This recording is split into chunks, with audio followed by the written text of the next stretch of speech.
Good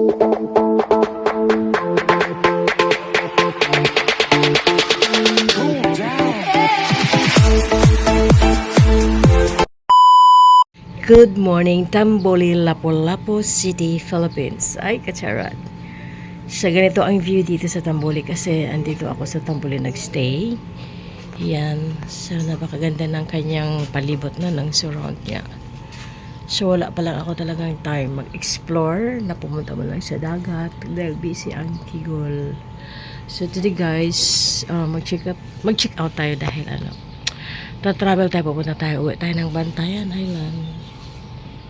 So first, mag-breakfast muna. Nag-prepare ako ng breakfast guys eh. So we'll see you later.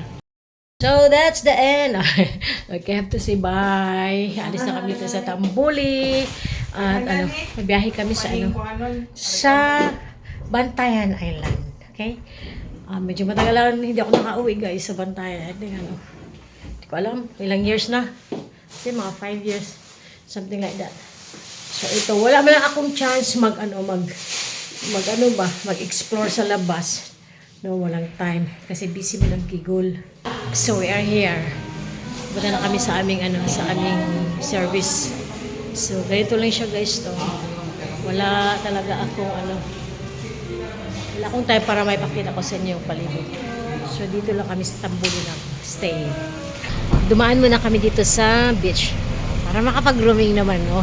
Kahit sandali lang, hindi maliligo, pero at least explore mo lang ng konti yung palibot ng Tamboli.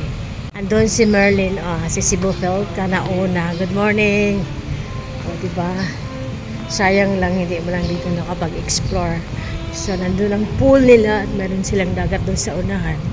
Pero let's go. Yan, so majority dito nag-check-in is talagang mga foreigner. Ayan, so dananday guys, kabaka tayo mo. So, ilang mapakita ko sa inyo. Ito yung pool. Wala man lang tayong chance, maligo. Swimming pool. Yeah, swimming pool. And then, doon sa unahan yung dagat. Ang tour guide namin for today is si Cebu Philka. Si Merlin, kasi she's very familiar to this place. Oh, ayan, di ba?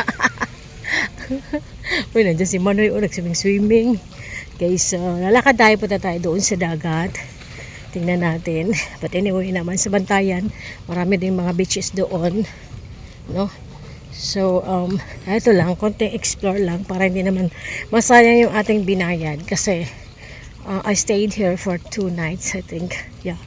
So, medyo dollar dito ang presyo, guys. O, ayun, yun sa unahan ang dagat. O, diba? Sus, ang ganda siguro dito sa morning, no? Magpahangin ba? Maganda ang weather. Sana okay lang ang weather sa pagbiyahe namin papuntang Bantayan Island. Oh, nangunguna na sila, si Dudong Bunny at saka si Merlin. Nandyan talaga sila palagi guys. Every time nandito ako sa Pinas, hindi talaga yung nawawala sa akin yung dalawang yan. Diba? What a nice place. Oh my God, ang ganda. Tsaka mahangin. At least hindi sa humid ba. Ganda ng hangin. Ang ganda ng pagkagawa talaga nila, So, hindi ka dito lugi guys. Kahit magbayad ka ng mahal pero hindi ka lugi kasi napakaganda ng lugar. Ikot-ikot na tayo ng konti guys. Kahit mga 30 minutes lang, ikotin lang natin ito. Talagang gaano kaganda ang kanilang lugar dito. Ayun so sayang lang. Wala talagang enough time. Kasi nag-meet and greet ang Team Nabilyan Cebu kahapon. Wala ring time ako talagang magpasyal dito. Very nice. So worth ang aming pag-ikot-ikot dito guys. So, nakapag-video na marami-rami. Tamboli Beach Resort. Ayun. Saan ka pa? Mayroon pala siyang 5 swimming pool ang Tamboli Beach Resort, no? Maghanap ka lang ng area kung saan mo gusto na pool. Magtampisaw o maglangoy-langoy. Finally guys, you're here at Agnaya Port going to Bantayan Island. Medyo mahaba ang biyahe namin. Umabot kami ng 4 hours kasi lang, mahina lang mga balay. Asaw yung puyo nung natagian ang sasakyan. Abunuan pa balik. So darating kami doon sa Bantayan maybe. Gabihin na talaga kami. So this is my brother sitting next to me. So ayan, og sa Bisaya, Bakunas. Kuna sigad. So, di ba, ito yung ano, masyadong grabe talagang nasira dito no nung sa Lindol. Ano muna kami ng ticket para masakay din namin yung sasakyan. Welcome to Hagnaya Port. Ayan. Dado ni mo restaurant ni son? Murang ganaon ng lang. So, ayan, papasok na tayo. Yan ang sasakyan namin, guys. Malaking barko. Invi Island yata. So, saan ba dyan? Ito? Yung isa? Ito pala. Yun. Yung kulay mink. Kulay pink daw. Yan ang papasokan namin. Yan ang sasakyan namin. So, gagabihin na talaga kami ang dating namin sa Bantayan. Kiyat! Nako. Hirap umakyat ang sasakyan. Ilang? So, dito tayo. Tapos akyat tayo mamaya doon sa taas. Saka pa dahil sa taas. Akyat tayo sa taas! Akyat tayo sa taas. Uy! Saan man yun na? May nanghawag ng higda diri. Ha? Hala! Dili ito eh. Humigda lagi ng uban. Ito sila oh. Saan? Doon tayo. Pwede tayong humiga, pwede tayong umupo. Ay nako. Upo lang tayo guys. 1 hour plus lang naman ang biyahe eh. Ayan. Dito tayo. Akit kami guys doon. Kami sa second floor. Third floor?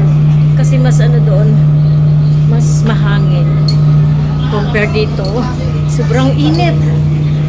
Dito mahangin-hangin. Ayan. Dito kami. Wala gaano pasahero. Pasangin dito. Dito daw kami. Welcome to Bantayan. Finally we are here. Tanawa ng mga beach. Dito beach. Yan, dito kami sa Santa Fe Port. Pauwi na tayo sa aking tahanan. Medyo mabilis ang biyahe, 1 hour 15 minutes lang. So okay na okay yan kasi hindi naman nakakapagod. Ano na naman yan? Bayad na naman yan? Diyos ko. Bayad dito, bayad doon. Wala nang katapos ang bayaran dito sa Pilipinas. Saan naman yung pera ng bayan? Asan eh? I'm home. I'm home. Welcome home. Welcome home sa Bantayan Island. Ang akong mapagumangko na balumbaay. Welcome home. I'm home. I'm home. Nagbuta ang sinilas. Dali. Ay, ako sister. Dali. Yara na For us to have dinner na guys. Nara dire ang akong kinaham na pagkaon sa probinsya. Ang akong galonggong, di ba? At ang utan na matagal ko nang hinahanap. Ayan. Ligop tag sabaw.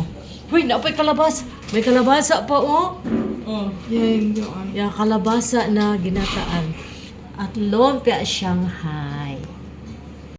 Ito guys, pasyal-pasyal kami dito sa Baywalk ng Bantayan Island. Matapos ng dinner, magpapatuloy ng kinain. Nagpanon kami kasama kong aking mga pamangkin. So ito yung Baywalk namin dito dahil kasi ngayong Sunday is fiesta sa amin. San Pedro and San Pablo. Kaya ayun parang buhay na buhay. Fiesta nga talaga. Yan. So ayan, dahil kahit busog na guys, kain na naman kami ng halo-halo. Unlimited. Unlimited kain ngayon. Unlimited. Tapos, ewan ko sa kanila, kain yata sa ng pizza, diba? Natapos na yung yung dyan, paligsahan yata. Dito sa Pilipinas, kain, unlimited kain. Ayan, yun ang order namin ng mga halo-halo ay syaro. Iba talaga yung halo-halo sa Pilipinas, no? Special kaayo. Pwede mapunan sa sarap. Ayan siya. Happy. Yummy. Yan halo-halo sa Bantayan Island. Pizza pala. We are done eating pizza. Pizza, halo-halo, busog-busog. Ay, so gano'n lang ang kaligayahan. Nakapagbonding ng aking mga siblings, pamangkin. Diba? So bukas is another big day. So uwian na muna kami guys. At dito nagwawakas ang ating vlog. nakapag-enjoy my first day dito sa Bantayan Island. So I have to say good night and end my vlog. Thank you so much for watching. This is Cita Labelle. Bye!